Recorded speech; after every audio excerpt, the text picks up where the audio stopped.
भूत प्रेतों से जुड़ी कहानियाँ अक्सर लोगों को मनगढ़ंत लगती है। उनका मानना होता है इंसानी दुनिया में भटकती आत्माओं का कोई स्थान नहीं है, इसलिए इनसे जुड़ी हर घटना काल्पनिक ही होती है। यहाँ तक कि कथित तौर पर सच्ची घटना भी मानव मस्तिष्क को यह मानने के लिए राजी नहीं कर पाती कि वाकई में हमारे आसपास रूहों का डेरा है।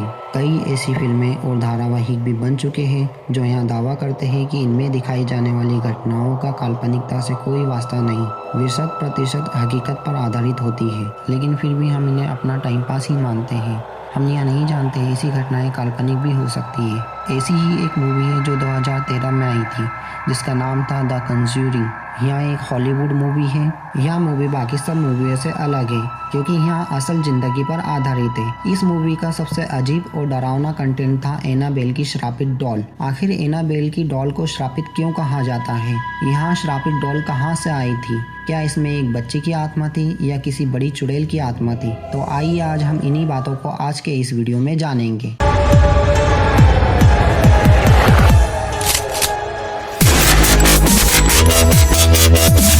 एनाबेल की कहानी की शुरुआत डोना नाम की एक लड़की के साथ 1970 में शुरू होती है। उस समय डोना नर्सिंग की पढ़ाई कर रही थी और वहाँ अपनी फ्रेंड के साथ एक अपार्टमेंट में रहा करती थी जिसका नाम था अनंगी। एक दिन डोना के जन्मदिन पर उसकी माँ ने उसे एक एंटीक सी दिखने वाली डॉल दी थी जिसे डोना अपने बेड पर ही रखकर सोती थी। ज़्यादा दिन नहीं गुजरे थे, डोना और उसकी फ्रेंड अनंगी को इस डॉल के बारे में कुछ अजीब सा लगने लगा। कभी यहाँ डॉल अपने आप हिलती तो कभी सोफे पर पड़ी हुई मिलती तो कभी बेड पर। जब डोना और उसकी फ्रेंड अनंगी कॉलेज से लौट कर आते तो यहाँ डॉल उन्हें किसी दूसरे कमरे में पड़ी हुई मिलती। कभी कभी यहाँ डॉल बाहर पड़ी हुई मिलती, ताला लगा होने के बावजूद। डॉल को लाने के 1 महीने के बाद ही हालात और पेचीदा हो चुके थे। अब उन्हें कमरे में कागज़ पर लिखे हुए संदेश मिलने लगे जिस पर लिखा हुआ होता था हेल्प मी। और आश्चर्य करने वाली यह बात है, यहाँ किसी बच्चे की हैंडराइटिंग में लिखा होता था। यहाँ मैसेज चमड़े के कागज़ पर लिखा होता था और वो चमड़े का कागज़ उस घर में था ही नहीं। फिर हालात और बिगड़ने लगे। एक रात डोना ने देखा कि एनाबेल की पीठ और सीने पर खून के धब्बे थे। आखिरकार दोनों लड़कियों का सब्र जवाब दे गया। अब उन्हें किसी की सहायता की ज़रूरत थी। डोना ने एक ऐसे शख्स को बुलाया जो आत्माओं से बात करता था। उसने गुड़िया से बात की और डोना को बताया कि इस गुड़िया के अंदर एक एनाबेल नाम की लड़की की आत्मा है जो बचपन में उसी घर में रहा करती थी। 7 साल की उम्र में उसकी मृत्यु हो चुकी थी। अब वो उसे डोना का साथ पसंद आ चुका है और वहाँ डोना के साथ रहना चाहती है। डोना को लगा कि इस गुड़िया के अंदर एक बच्ची की आत्मा है जो उसे कभी नुकसान नहीं पहुँचाएगी और उसने एनाबेल को अपने पास ही रखा। लेकिन ये उसकी सबसे बड़ी भूल थी क्योंकि वहाँ जानती नहीं थी इस गुड़िया के अंदर कोई बच्ची की आत्मा नहीं बल्कि एक शैतानी आत्मा का साया था। डोना और उसकी दोस्त के अलावा उस घर में एक लड़का भी रहा करता था जिसका नाम लू था, जिसे एनाबेल बिल्कुल पसंद नहीं थी। लू ने कई बार डोना को आगाह किया कि इस डॉल में एक शैतानी आत्मा का साया है, लेकिन डोना उसकी बात कभी सीरियस नहीं लेती थी। बच्ची की आत्मा से बात करने के कुछ दिन बाद ही लू सुबह उठकर बताता है कि कल रात इस डॉल ने मुझ पर हमला किया था और गला दबाकर मारने की कोशिश की थी। लेकिन डोना ने इस बात को सीरियस नहीं लिया और उसे कह दिया कि यह तुम्हारा डरावना सपना था, इसलिए ऐसा कह रहे हो। लेकिन उस दिन दोपहर में एक ऐसी घटना घटी जिसे देखकर सबके होश उड़ गए।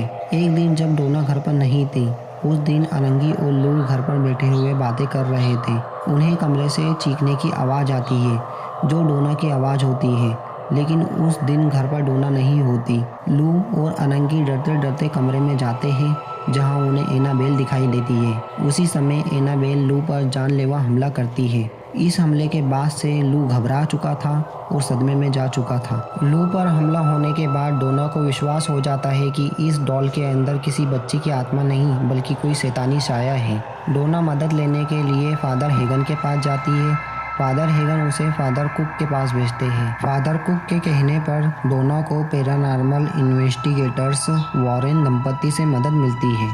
तीनों दोस्तों से बात करने के बाद और करीब 1 सप्ताह तक उस डॉल का व्यवहार देखने के बाद वॉरेन दंपति जान जाते हैं इस डॉल के अंदर कोई बच्ची का साया नहीं बल्कि एक शैतानी साया है जो डोना के शरीर पर कब्जा करना चाहती थी। वॉरेन ने बताया यह गुड़िया डोना का ध्यान आकर्षित करना चाहती थी जिसके लिए वहाँ संदेश और खून के धब्बे छोड़ती थी। जब वे दोस्त आत्माओं से बात करने वाले को बुलाते तो वह उन्हें झूठ कहती थी कि वहाँ एक बच्ची की आत्मा है। वारेन के अनुसार यह गुड़िया कुछ ही दिनों में डोना के शरीर पर कब्जा करने वाली थी। तीनों दोस्तों की जान बचाने के लिए और उस डॉल से मुक्ति दिलवाने के लिए वारेन दंपति ने फादर कुक से एक अभिमंत्रित क्रिया करवाई। फिर उस डॉल को अपने साथ ले गए, लेकिन जिस गाड़ी में वे उस गुड़िया को ले जा रहे होते हैं, अचानक उस गाड़ी के ब्रेक्स और स्टीयरिंग अनियंत्रित हो जाते हैं। वारेन दंपति समझ जाते हैं कि यह सब इस गुड़िया की शैतानी ताकत कर रही है। वहाँ गाड़ी को रोकते हैं और उस गुड़िया पर अभिमंत्रित जल छिड़कते हैं। उसके बाद वहाँ गुड़िया शांत हो जाती है और वारेन अपने घर पहुँच जाते हैं। फादर जेसन एक अभिमंत्रित बॉक्स बनवाकर उस डॉल को उसके अंदर बंद कर देते हैं और वारेन दंपति के घर में मौजूद म्यूजियम में रख देते हैं। तब से लेकर अब तक वहाँ डॉल म्यूजियम में रखी हुई है, लेकिन बॉक्स में रहने के बावजूद भी एनाबेल की हरकतें कम नहीं हुई। उसने बॉक्स में रहते हुए एक शख्स को मौत के घाट उतार दिया। एक बार एक नौजवान अपनी गर्लफ्रेंड के साथ म्यूजियम देखने आया था। वहाँ डॉल के पास आता है और डॉल की सच्चाई जानने के बाद उस डॉल का मजाक उड़ाता है। म्यूजियम से बाहर निकलते ही उस लड़के की रोड एक्सीडेंट में मौत हो जाती है और लड़की घायल होकर अस्पताल पहुँच जाती है, जहाँ वो साल भर रहती है। जब वारेन को इस एक्सीडेंट के बारे में खबर हुई तो वारेन उस लड़की से हॉस्पिटल मिलने गए। तब उन्होंने लड़की से पूछा कि यहाँ सब कैसे हुआ, तो लड़की बताती है जब हम वापस लौट रहे थे तो उस समय हमारी बाइक का संतुलन बिगड़ चुका था और हम जाकर पेड़ से टकरा चुके थे। आपको क्या लगता है, उस डॉल में अभी भी वहाँ शैतानी आत्मा प्रवास करती है या नहीं? अपना आंसर हमें कमेंट करके ज़रूर बताइएगा। अगर हमारा वीडियो आपको पसंद आया है तो हमारे वीडियो को लाइक करें, शेयर करें, कमेंट करें, सब्सक्राइब करें और इस बेल आइकन के बटन को दबाना ना भूलिएगा। Thank you for watching.